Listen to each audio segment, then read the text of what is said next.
আমি সেই মেয়েটি, সেই মেয়ে যার জন্মের সময় কোনো শাঁখ বাজেনি, জন্ম থেকেই যে জ্যোতিষীর ছকে বন্দী, যার লগ্ন রাশি রাহু কেতুর দিশা খোঁজা হয়েছে না তার নিজের জন্য নয়, তার পিতার জন্য, তার ভাইয়ের জন্য, তার স্বামীর জন্য, তার পুত্রের জন্য।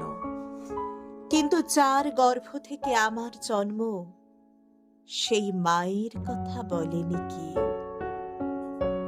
আমি সেই মেয়েটি, সেই মেয়েটি যে জন্ম থেকেই বিবাহের জন্য বলি প্রদত্ত, যার বাইরের চেহারা, চোখ, নাক, মুখ, ত্বক, চুল, রং নিয়েই দর কষাকষি।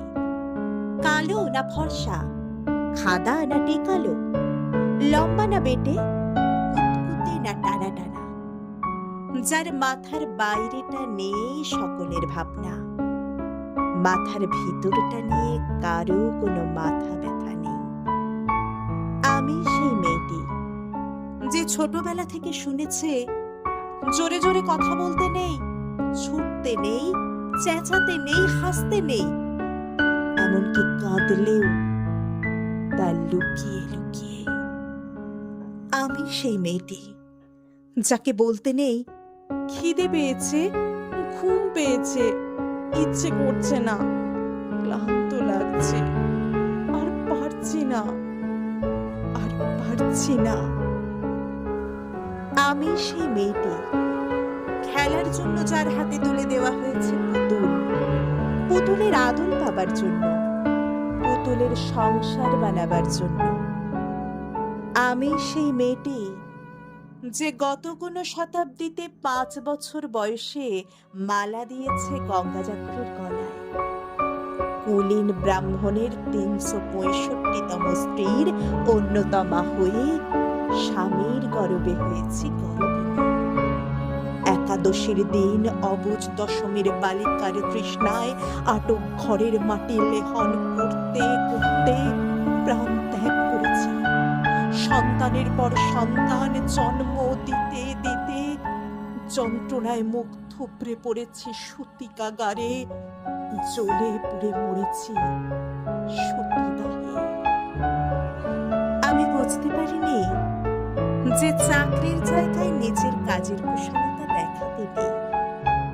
আমি বুঝতে পারিনি যে আমার প্রেমিককে তার প্রেমপত্রের বানান ভুল ধরিয়ে দেওয়াটাই আমার ভুল হয়েছিল। আমি বুঝতে পারিনি আমি যদি কবি হতে চাই, আমার বন্ধুরা বলবে ওটা কবিতা হয়নি, পদ্য হয়েছে। আমি বুঝতে পারিনি যে বিংশ শতাব্দীর শেষ সীমানায় এসে দাঁড়িয়েও এই পুরুষ শাসিত সমাজ বুদ্ধিমতীদের জন্য অপ্রস্তুত। আমি সেই মেয়েটি যে দেখেছে একটি নারী কেমন করে নিছক মেয়ে ছেলে বনে যায়, চরিত্রের উল্টো দিকে হেঁটে যায় সফল স্বামীদের গিন্নিরা, শিক্ষার চেয়ে উজ্জ্বলতা পায় বেনারসি শাড়ির ফুলকি, বুদ্ধির চেয়ে দীপ্তিমান হয়ে ওঠে অন্ধকারে হীরা পান্না। আমি সেই মেয়েটি, জানেন, আমি সেই মেয়েটি যে জীবনের কয়েকটি বছর ভুলের পরে ভুল, পুনরূপী ভুল করে চলেছি।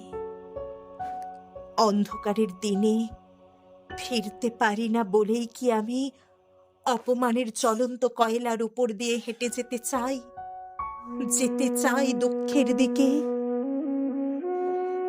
আমি প্রণাম জানাই সেই প্রথম আগুনকে, যার নাম বর্ণ পরিচয়, সেই অগ্নিশুদ্ধ পরম্পরাকে, সেই সব পুরুষ রমণীকে যারা ঊনবিংশ শতাব্দীর অন্ধকারের হাতলে জ্ঞানের আলো জ্বালিয়ে এক জন্মে আমাকে জন্ম জন্মান্তরের দরজা খুলে দিয়েছে।